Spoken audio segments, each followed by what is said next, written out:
మీకు తెలుసు ఈ రోజు నా పుట్టినరోజు, ఈ ఇంటి పుట్టినరోజు కూడా. అమ్మ చెప్తుంది నేను పుట్టక ముందు వాళ్ళు ఓ కచ్చా ఇంట్లో ఉండేవారట. అది ఎలా ఉంటుందో నాకు తెలీదు. ఈ నూతన భారత్ చిన్ననాటి నుంచే సురక్షిత ఇళ్లు, భద్రత కలిగిన కుటుంబాలను చూసింది. ఈ బలమైన పునాదిపై మనం వికసిత్ భారత్ను నిర్మిస్తాం.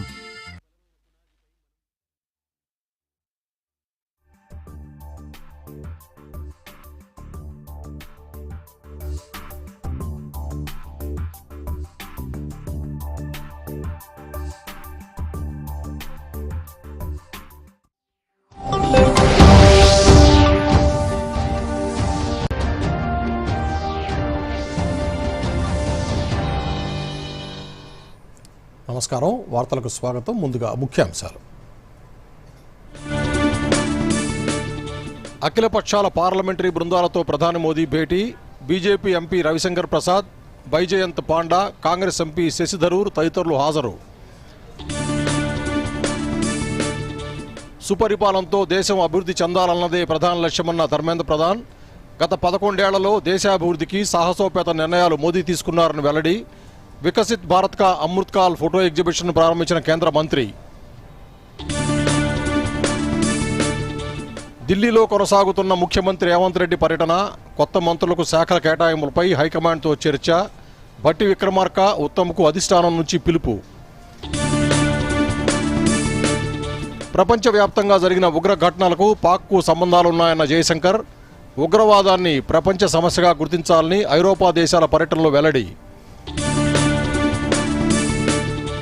గ్రేటర్లోని వరద ముంపు ప్రాంతాల్లో ప్రత్యేక కార్యాచరణకు సిద్ధమైన హైడ్రా. 300 ప్రాంతాలను గుర్తించి చర్యలు చేపట్టామన్న కమిషనర్ రంగనాథ్. ఈ నెల 26 నుంచి గ్రేటర్లో ఆషాఢ బోనాలు.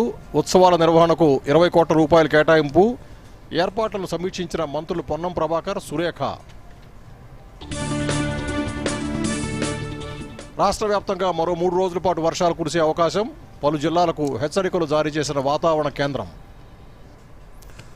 ఆపరేషన్ సింధూర్ ఉగ్రవాద నిర్మూలనపై భారత వైఖరిని వివిధ దేశాలకు వివరించి వచ్చిన అఖిలపక్ష పార్లమెంటరీ బృందాల ప్రతినిధులతో ప్రధానమంత్రి నరేంద్ర మోదీ భేటీ అయ్యారు. ఢిల్లీలోని ప్రధాని అధికార నివాసంలో ఈ సమావేశం నిర్వహించారు. ఈ సందర్భంగా ప్రతినిధులు తమ పర్యటన విశేషాలను ప్రధానికి వివరించారు.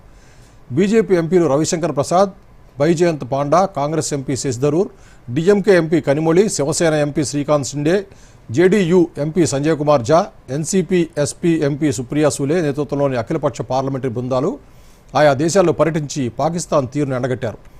ఇదిలా ఉండగా భారత విదేశాంగ మంత్రి ఎస్ జయశంకర్ ఇప్పటికే ప్రతినిధులను కలిశారు. పాకిస్తాన్ ప్రేరేపిత ఉగ్రవాదానికి వ్యతిరేకంగా దేశం వైఖరి తెలియజేయడంలో వారి ప్రయత్నాలను ప్రధాని ప్రశంసించారు.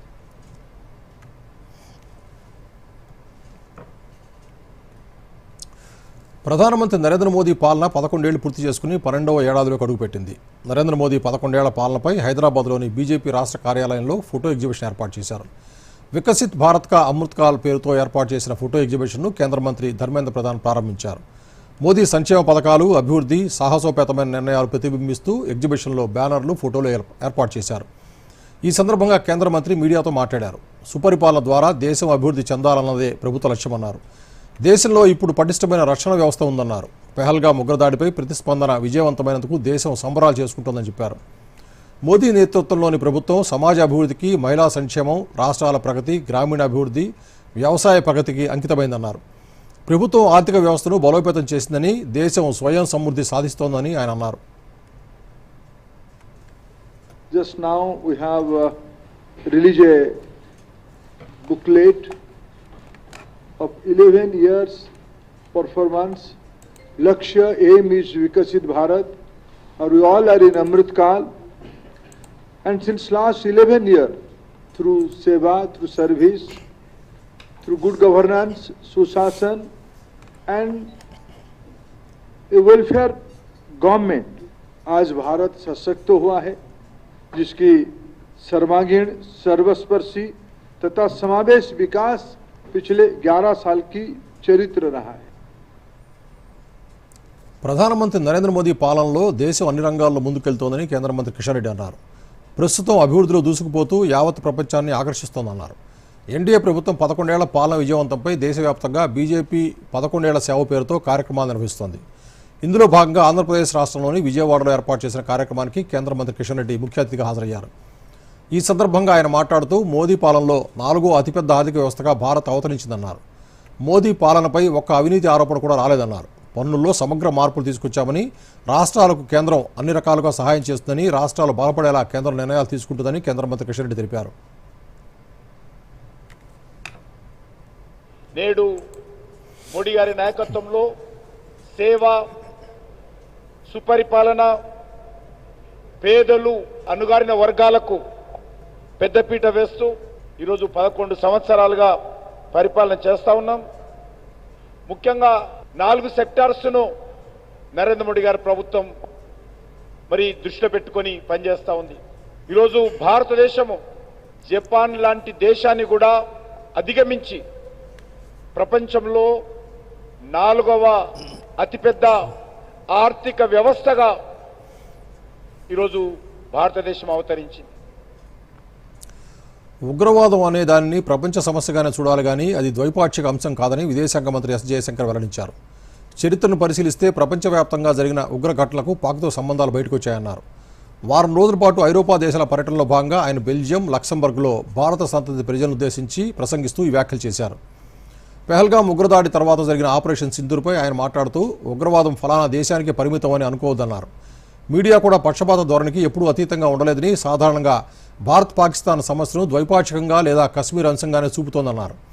అయితే ఉగ్రవాదం ప్రపంచ సమస్యగా చూడాలన్నారు. ఐరోపాలోని ప్రజలు దీన్నే అర్థం చేసుకోవాలని జయశంకర్ సూచించారు. Is not, a particular country's problem.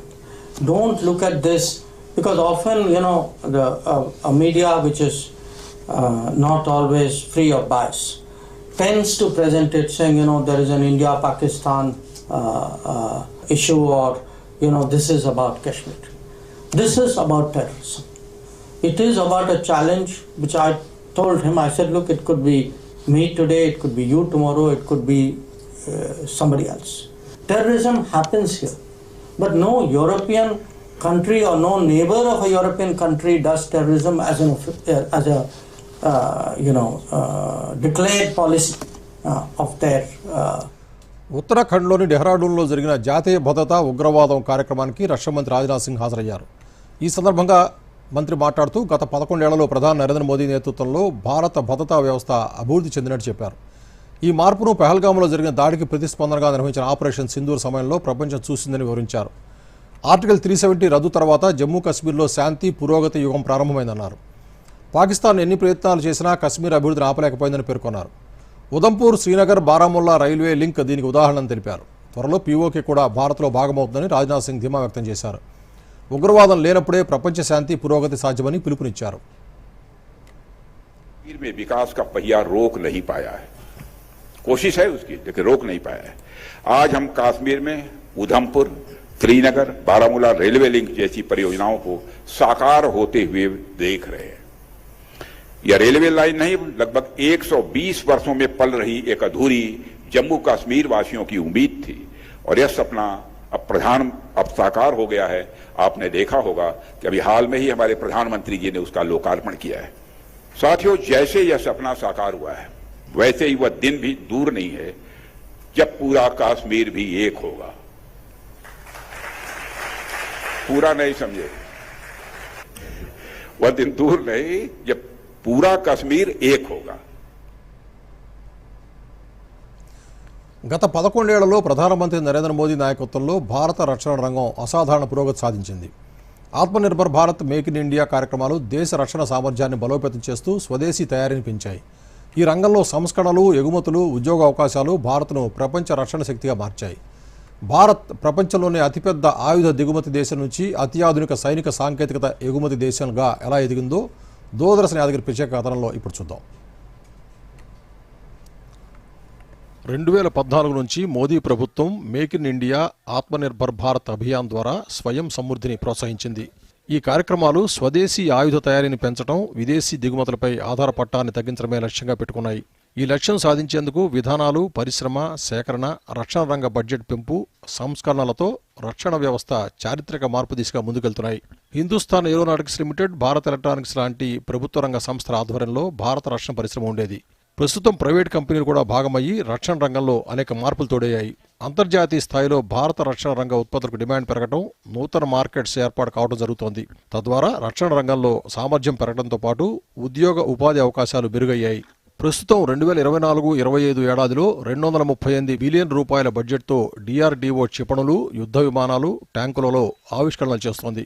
అదే సమయంలో 14,000 చిన్న తయారీ సంస్థలు, 329 స్టార్టప్లు ఈ పెరుగుదలకు ఊతమిస్తున్నాయి.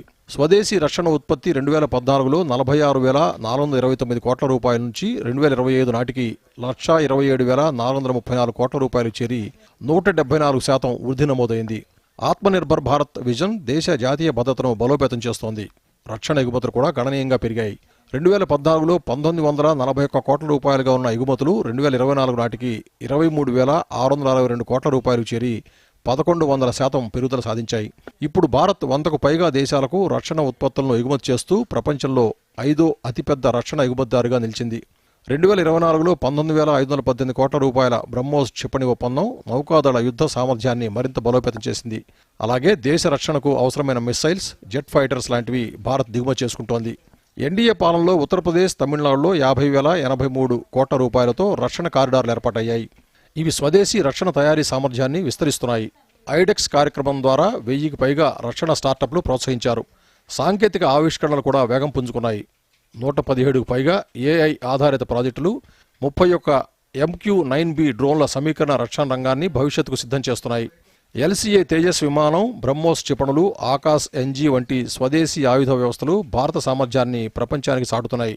2వ అరిహంత్ క్లాస్ జలాంతర్గామి INS అరిఘాట్తో భారత్ వ్యూహాత్మక రక్షణలో ముందడుగు వేసింది. S-400 ట్రయంఫ్, బరాక్ 8 క్షిపణులు, స్వదేశీ ఆకాశ్ బ్యాటరీలు, DRDO యాంటీ డ్రోన్ టెక్లతో భారత్ గగన రక్షణ వ్యవస్థ బలాన్ని చాటింది. స్థానికంగా తయారైన రాఫెల్ డ్రోన్లు ఖచ్చితమైన దాడులతో భారత సాంకేతిక ఆధిపత్యాన్ని నిరూపించాయి. ఇటీవల ఆపరేషన్ సింధూర్ ద్వారా పాకిస్తాన్లోని ఉగ్ర స్థావరాలపై భారత్ ఖచ్చితమైన దాడులు చేసింది. ఉగ్రవాదంపై భారత స్పందనలో పారాడైమ్ షిఫ్ట్ వచ్చింది. గతంలో ఉగ్రవాద చర్యలకు భారత స్పందన అంతంత మాత్రంగానే ఉండేది. సర్జికల్ స్ట్రైక్స్, ఆపరేషన్ సింధూర్ ద్వారా భారత్ ఉగ్రవాదంపై పోరులో వెనుకంజ వేయదని ప్రపంచానికి తెలియజేసింది. అలాగే సరిహద్దుల భద్రతను మోదీ ప్రభుత్వం ఎంతో కీలకంగా తీసుకుంది. దానిలో భాగంగా పాకిస్తాన్, బంగ్లాదేశ్ సరిహద్దుల వద్ద మౌలిక సదుపాయాలు కల్పించింది. అటల్ టన్నెల్ లాంటి ప్రాజెక్ట్స్ ద్వారా ఆర్మీ స్పందన సమయాన్ని వేగవంతం చేశారు. 2024లో 111 సరిహద్దు మౌలిక సదుపాయ ప్రాజెక్టులు పూర్తి కాగా 3,751 కోట్ల రూపాయలతో సరిహద్దు అభివృద్ధి బలోపేతమైంది. మోదీ నాయకత్వంలో భారత రక్షణ రంగం స్వదేశీ ఆవిష్కరణలు, బలమైన ఎగుమతులు, ఉద్యోగ కల్పనతో ప్రపంచ శక్తిగా ఎదిగింది. ఆత్మనిర్భర్ భారత్ కల సాకారమై దేశం సురక్షిత భవిష్యత్తును నిర్మిస్తోంది. Bureau report, Doordarshan news.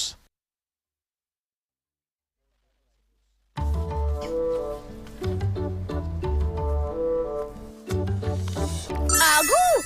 ఏంటిది? అసలైన నోట్ బ్రో, ఇది చిరిగింది. ఇదిగో చిరిగిన లేదా పాతబడిన నోట్లని బ్యాంక్ బ్రాంచ్ లో ఎక్స్చేంజ్ చేసుకోవచ్చు. వావ్, కొత్త నోట్ ఇస్తారా? అవును, వాటితో నువ్వు మాకు పిజ్జా పార్టీ చేస్తావు. ఆర్బీఐ అంటుంది, స్మార్ట్ అవ్వండి, కూల్ గా ఉండండి. వార్తల్లోకి తిరిగి స్వాగతం. ఢిల్లీలో ముఖ్యమంత్రి రేవంత్ రెడ్డి 2వ రోజు పర్యటన కొనసాగుతోంది. నిన్న ఏఐసిసి ప్రధాన కార్యదర్శి కేసీ వేణుగోపాల్తో భేటీ అయిన రేవంత్ రెడ్డి ఇవాళ కాంగ్రెస్ అధ్యక్షుడు మల్లికార్జున ఖర్గే, లోక్సభ ప్రతిపక్ష నేత రాహుల్ గాంధీలతో సమావేశమయ్యారు. ఇటీవల తెలంగాణలో మంత్రిమండలి విస్తరణ జరిగిన సందర్భంలో కొత్త మంత్రులకు శాఖల కేటాయింపు, మంత్రుల శాఖల మార్పు, ఇతర కీలక అంశాలపై చర్చలు జరిగినట్టు తెలుస్తోంది. మరింత స్పష్టత కోసం ఉప ముఖ్యమంత్రి భట్టి విక్రమార్క, సాగునీటి పారుదల శాఖ మంత్రి ఉత్తమ్ కుమార్ రెడ్డిని కూడా ఢిల్లీకి రావాల్సిందిగా అధిష్టానం ఆదేశించింది. అదే సమయంలో రాష్ట్రంలో ఎస్సీ వర్గీకరణ, బీసీ కులగణన అంశాలపై 2 బహిరంగ సభలు నిర్వహించాలని కాంగ్రెస్ నిర్ణయించింది. ఈ సభల తేదీల ఖరారు, ఈ సమావేశాలకు హాజరు కావాలని ఖర్గే, రాహుల్ గాంధీలను రేవంత్ రెడ్డి కోరారు. వారు తెలంగాణలో చేపట్టవలసిన కార్యక్రమాలపై ముఖ్యమంత్రికి దిశానిర్దేశం చేశారు. గత 11 ఏళ్ల మోదీ ప్రభుత్వ వైఫల్యాలను ప్రజలకు వివరించాలని సూచించారు.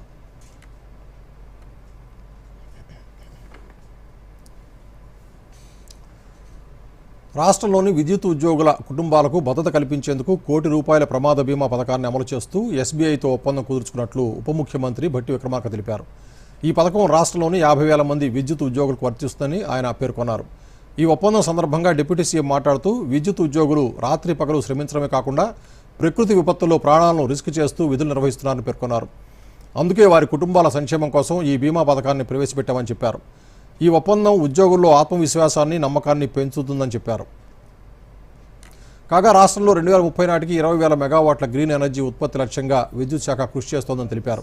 డిమాండ్కి తగ్గట్టుగా ట్రాన్స్మిషన్ వ్యవస్థను ఆధునీకరిస్తున్నట్టు వివరించారు. పొరపాటున దురదృష్టవశాత్తు ఎవరికైనా జరిగితే కూడా ₹1 కోటి ఇన్సూరెన్స్ చేపించేటువంటి ఈ కార్యక్రమం నాకు తెలిసి ఉద్యోగస్తులందరికీ కొంత మనోధైర్యాన్ని, ఈ ప్రభుత్వం మీద నమ్మకాన్ని, ఈ సమాజం మీద నమ్మకాన్ని, మా కోసం పనిచేసేటువంటి కుటుంబాల గురించి ఆలోచన చేస్తున్నారనేటువంటి ఒక భావం కలిగిస్తుందని నేను ప్రగాఢంగా నమ్ముతా ఉన్నాను. ఆషాఢమాస బోనాల ఉత్సవాలు ఈ నెల 26 నుంచి జూలై 24 మధ్య జరుగుతాయని దేవాదాయ శాఖ మంత్రి కొండా సురేఖ, హైదరాబాద్ ఇన్ఛార్జ్ మంత్రి పొన్నం ప్రభాకర్ తెలిపారు.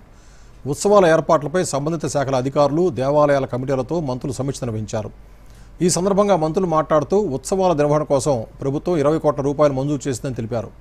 గోల్కొండ కోటలో తొలి బోనం ప్రారంభమైన మొదలు బల్కంపేట ఎల్లమ్మ కళ్యాణం, ఉజ్జయిని మహంకాళి బోనాలు, రంగం, అక్కన్న మాదన్న టెంపుల్, లాల్ దర్వాజా సింహవాహిని బోనాలు, తొట్టెల ఊరేగింపు కార్యక్రమాలు ఉంటాయన్నారు. ప్రజల భాగస్వామ్యం, దేవాలయ నిర్వాహకులతో ఉత్సవాలను విజయవంతం చేయాలని కోరారు. తెలంగాణ సంస్కృతికి బోనాలు ఒక నిదర్శనం. మన సాంప్రదాయానికి, ఆచారానికి ఇదొక శుభ కార్యక్రమం. జూన్ 26 గోల్కొండ తొలి బోనం నుంచి ప్రారంభమయ్యే ఈ వేడుక 1వ తారీఖు నాడు బల్కంపేట ఎల్లమ్మ కళ్యాణంతో, దాని తదుపరి 13వ తేదీ ఉజ్జయిని మహంకాళి బోనాల జాతర, 14 నాడు రంగం, 20 నాడు లాల్ దర్వాజా అక్కన్న మాదన్న బోనాలతోటి ఈ కార్యక్రమం జూలై 26కు ముగుస్తోంది. గౌరవ దేవాదాయ శాఖ మంత్రి గారు, ముఖ్యమంత్రి గారి ఆదేశాల మేరకు ఈరోజు సన్నాహక సమావేశాన్ని ఏర్పాటు చేయడం జరిగింది. అన్ని స్థాయిల అధికారులతోటి పూర్తి స్థాయిలో ప్రభుత్వం తరఫున అన్ని రకాల కార్యక్రమాలు తీసుకుంటారు. నిధుల కేటాయింపు కూడా ఇప్పటికే ప్రభుత్వం చేయడం జరిగింది. తెలంగాణ జాగృతి నేత BRS MLC Kalvakuntla Kavitha arrest అయ్యారు. పెంచిన బస్ పాస్ ధరలను వెంటనే తగ్గించాలంటూ తెలంగాణ జాగృతి కార్యకర్తలతో కలిసి ఇవాళ బస్ భవన్ను ముట్టడించేందుకు కవిత ప్రయత్నించారు. ఆ క్రమంలో ఆమె ప్రయత్నాన్ని పోలీసులు అడ్డుకున్నారు. దీంతో కవిత రోడ్డుపై బైఠాయించడంతో భారీగా ట్రాఫిక్ స్తంభించింది. ఈ మేరకు కవిత, పోలీసుల మధ్య తీవ్ర వాగ్వివాదం చోటు చేసుకుంది. దీంతో కల్వకుంట్ల కవితను పోలీసు అరెస్ట్ చేసి అనంతరం చాంద్రాయణగుట్ట పోలీస్ స్టేషన్కు తరలించారు. తెలంగాణ ప్రజలను రేవంత్ రెడ్డి ప్రభుత్వం దోచుకుంటోందని కవిత ఆరోపించారు. బస్ పాస్ ధరల పెంపుతో విద్యార్థులు, ప్రజలపై తీవ్ర భారం పడుతోందని ఆవేదన వ్యక్తం చేశారు. వర్షాకాలం అత్యవసర బాధ్యతల అప్పగింతపై హైడ్రా కమిషనర్ రంగనాథ్ స్పందించారు. విపత్తు నిర్వహణ అంతా ఒకే సంస్థ కింద ఉండాలని ప్రభుత్వం ఆదేశించిందన్నారు. జీహెచ్ఎంసీ పరిధి మాన్సూన్ ఎమర్జెన్సీ టీములకు హైడ్రాకు అప్పగించినట్టు చెప్పారు. హైదరాబాద్లో 300 ప్రాంతాల్లో వరద నీరు నిలుస్తోందని, మాన్సూన్ ఎమర్జెన్సీ టీములపై గతంలో పర్యవేక్షణ ఉండేది కాదన్నారు. వరద నీరు చెరువులు, నాలాల్లోకి మళ్లించే వ్యవస్థ సరిగా లేదని, అయితే ఇప్పుడు వరద నీరు నిలిచే ప్రాంతాల్లో ప్రత్యేక కార్యాచరణ సిద్ధం చేశామని వెల్లడించారు. ఈ ఏడాది వర్షాకాలంలో సమస్యలు రాకుండా జాగ్రత్తలు తీసుకుంటామని రంగనాథ్ పేర్కొన్నారు. రాష్ట్రంలో వేసవి సెలవులు ముగిసి పాఠశాలలు తెరుచుకోనున్నాయి. జూన్ 12 నుంచి కొత్త విద్యా సంవత్సరం ప్రారంభం కానుంది. పాఠశాల విద్యాశాఖ జూన్ 6 నుంచి 19 వరకు బడిబాట కార్యక్రమం నిర్వహిస్తోంది. మేడ్చల్, మల్కాజిగిరి జిల్లాలో 70% పాఠ్యపుస్తకాలు పాఠశాలలు చేరగా వాటిని విద్యార్థులకు ఉచితంగా పంపిణీ చేస్తారు. ప్రభుత్వ పాఠశాలల్లో విద్యార్థుల సంఖ్య 2014-15లో 24.85 లక్షల నుంచి 2024-25లో 16.68 లక్షలకు తగ్గింది. అదే సమయంలో ప్రైవేటు పాఠశాలల్లో 31.17 లక్షల నుంచి 36.73 లక్షలకు పెరిగింది. ఈ క్రమంలోనే కేంద్ర ప్రభుత్వ పాఠశాలల్లో విద్యార్థుల సంఖ్యను పెంచేందుకు చర్యలు చేపడుతోంది. అందులో భాగంగా అభ్యాసన సామర్థ్యాలు మెరుగుపరచడానికి ఉపాధ్యాయులకు శిక్షణ ఇచ్చింది. పర్యవేక్షణ అధికారులు పాఠశాలను సందర్శించి బోధన తీరును పరిశీలించి వివరాలను తెలంగాణ స్కూల్ ఎడ్యుకేషన్ యాప్లో నమోదు చేస్తారు. FLN, లిప్ కార్యక్రమాల కోసం జూన్, నవంబర్, మార్చిలో 3 పరీక్షలు నిర్వహిస్తారు. కృత్రిమ మేధ ఆధారంగా గణితం, తెలుగు, ఆంగ్లం బోధనకు వారంలో 2 సార్లు 80 నిమిషాలు కేటాయిస్తారు. ప్రభుత్వ పాఠశాలలో నమోదు పెంచేందుకు ఉపాధ్యాయులకు లక్ష్యాలు నిర్దేశించారు. మల్కాజిగిరి మండలానికి సంబంధించి టెక్స్ట్ వచ్చాయి. 12th జూన్ నాడు ప్రతి ఒక్క విద్యార్థి చేతిలో పాఠ్యపుస్తకం ఉండే విధంగా చూడగలుగుతాం. అట్లాగే టీచర్లకు టార్గెట్ పెట్టడం జరిగింది. గతం సంవత్సరంలో ఉన్న స్ట్రెంత్ కంటే ఈ సంవత్సరం స్ట్రెంత్ కనీసం 10% పెంచడానికి వాళ్ళకు ఆదేశాలు ఇచ్చున్నాం. ఆ రకంగా ప్రతి స్కూల్కే కాకుండా ప్రతి టీచర్ కూడా ఈ 6వ తారీఖు నుంచి తప్పకుండా వారి సమీపం ఉన్న నివాసాలకు వెళ్ళి వీలైన అడ్మిషన్లు చేయడానికి ప్రయత్నం కొనసాగుతూ ఉంటుంది.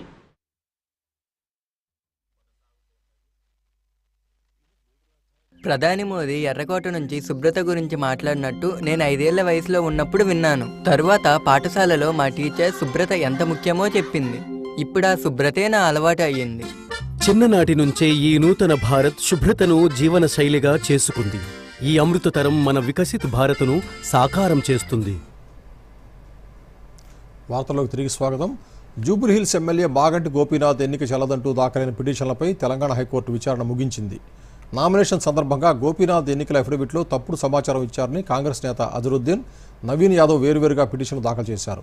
ఈ పిటిషన్లపై హైకోర్టులో విచారణ జరుగుతుండగా 2 రోజుల క్రితం ఎమ్మెల్యే మాగంటి గోపీనాథ్ అనారోగ్యంతో కన్నుమూశారు. మృతి విషయాన్ని న్యాయవాదులు హైకోర్టు దృష్టికి తీసుకెళ్లారు. దీంతో ఎన్నికల పిటిషన్లపై విచారణ ముగిస్తున్నట్లు ఉన్నత న్యాయస్థానం తెలిపింది. జగిత్యాల జిల్లా బీర్పూర్ మండలం చిత్రవేణిగూడెంలో వికసిత్ కృషి సంకల్ప అభియాన్ కార్యక్రమం ద్వారా గిరిజన రైతులకు ఆధునిక వ్యవసాయ సాంకేతికపై అవగాహన కల్పించారు.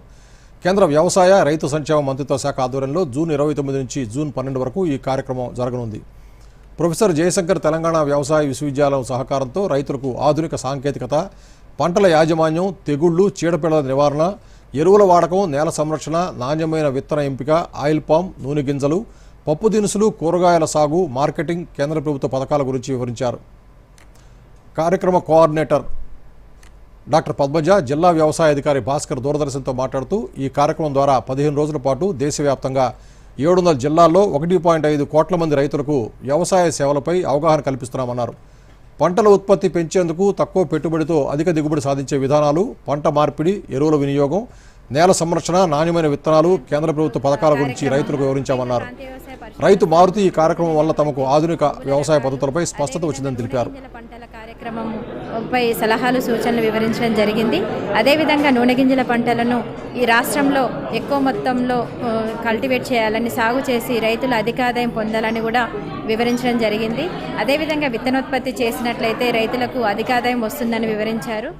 వికసిత్ కృషి అభియాన్ యాద్ ప్రోగ్రాం కింద మరియు యూనివర్సిటీ ఆర్గనైజ్ చేస్తున్న రైతు ముంగిట్లో శాస్త్రవేత్తలైన ప్రోగ్రాంలో భాగంగా రైతులు వరి, మొక్కజొన్న, కంది, కాటన్ ఈ పంటలు ఇక్కడ సాగు చేస్తున్నారు. వాటిలో ఉన్న సమస్యలు, వాటిలో ఉన్న చీడల పీడల నివారణ, ఎరువుల యాజమాన్యం మరియు భూమిని ఎలా కాపాడుకోవాలనే విషయాల మీద కూలంకుషంగా చర్చించడం, అలాగే వీళ్ళకు సంబంధించిన స్కీమ్స్ ఎలా ఇంప్లిమెంట్ చేయాలి, ఎవరిని అప్రోచ్ కావాలి అనే విషయంగా చెప్పడం జరిగింది. కేంద్ర ప్రభుత్వం ప్రతిష్టాత్మకంగా ప్రారంభించిన వికసిత్ సంకల్ప్ కృషి అభియాన్ కార్యక్రమంపై దూరదర్శన్ యాదగిరి ప్రత్యేక కార్యక్రమాన్ని ప్రసారం చేస్తోంది. ఇందులో వికసిత్ సంకల్ప్ కృషి అభియాన్ కార్యక్రమంలోని అనేక అంశాలపై ఐసీఆర్ సిఆర్ఐడిఏ ప్రధాన శాస్త్రవేత్త కె రవిశంకర్ వివరిస్తారు. ఈ కార్యక్రమాన్ని డిడి యాదగిరి ఛానల్ రేపు ఉదయం 8:30 నుంచి 9 గంటల వరకు ప్రత్యక్ష ప్రసారం చేస్తోంది. ఆసక్తిగల ప్రేక్షకులు వీక్షించగలరు.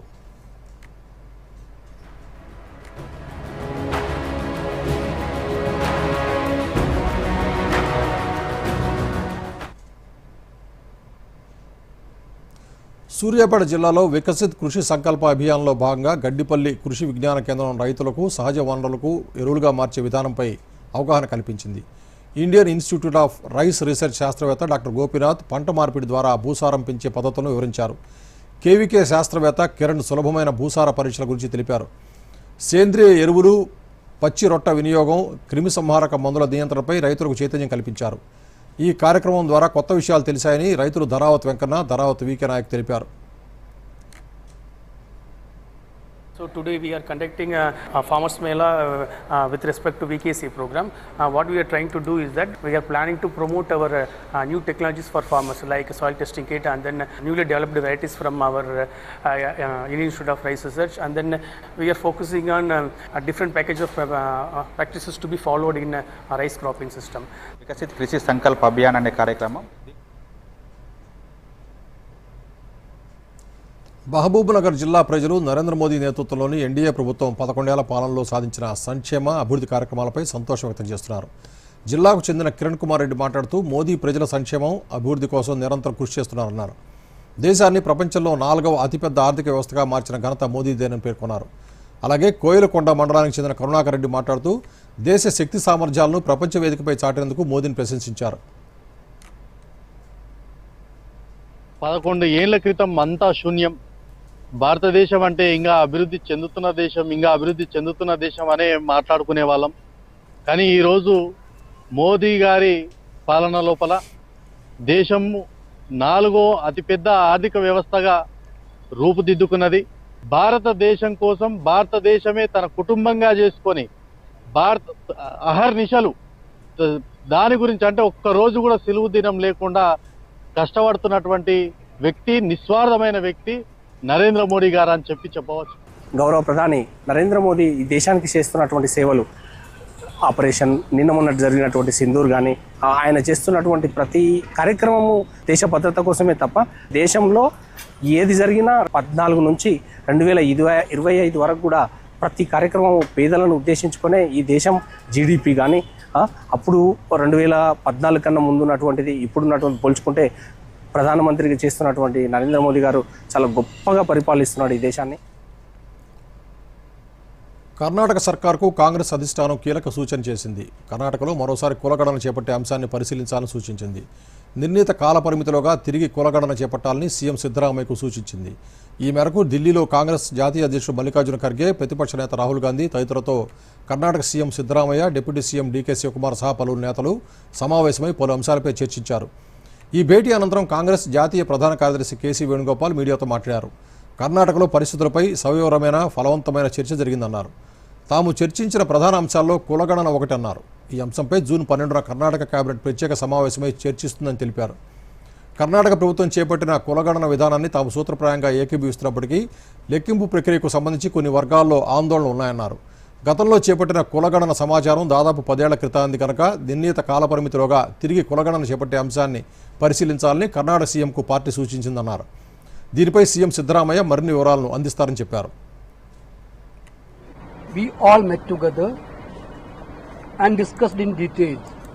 Basically, 2-3 issues came out during the discussion. One is relating to the caste census, which Karnataka government going to be discussed on 12th special cabinet. In caste census issue, Congress party is thinking that whatever Karnataka government has గత 11 సంవత్సరాల్లో దేశీయ రక్షణ రంగంలో గణనీయమైన పురోగతిని సాధించిందని ప్రధానమంత్రి నరేంద్ర మోదీ అన్నారు. రక్షణ ఉత్పత్తులు ఆధునీకరణ, స్వావలంబనపై స్పష్టమైన దృష్టి పెట్టిందని చెప్పారు. రక్షణ రంగంలో స్వయం సమృద్ధి, సాంకేతిక నైపుణ్యం వైపు దేశాన్ని నడిపించాలనే అచంచలమైన సమిష్టి సంకల్పంతో ఎన్డీఏ ప్రభుత్వం సగర్వంగా ముందుకు సాగుతోందన్నారు. రక్షణ రంగం పురోగతిపై సామాజిక మాధ్యమం ఎక్స్ వేదికగా ప్రధానమంత్రి తన అభిప్రాయాలను ప్రజలతో పంచుకున్నారు. రక్షణ ఉత్పత్తి విషయానికి వస్తే ఆధునీకరణ, స్వావలంబన రెండింటిపై స్పష్టమైన దృష్టితో తీసుకుంటున్న నిర్ణయాలు గణనీయమైన మార్పులకు నాంది పలికాయన్నారు.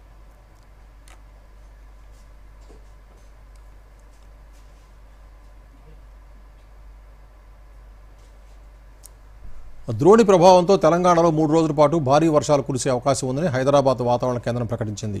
ఇవాళ ఉమ్మడి మహబూబ్నగర్ జిల్లాలో భారీ వర్షాలు కురిసే అవకాశం ఉందని తెలిపింది.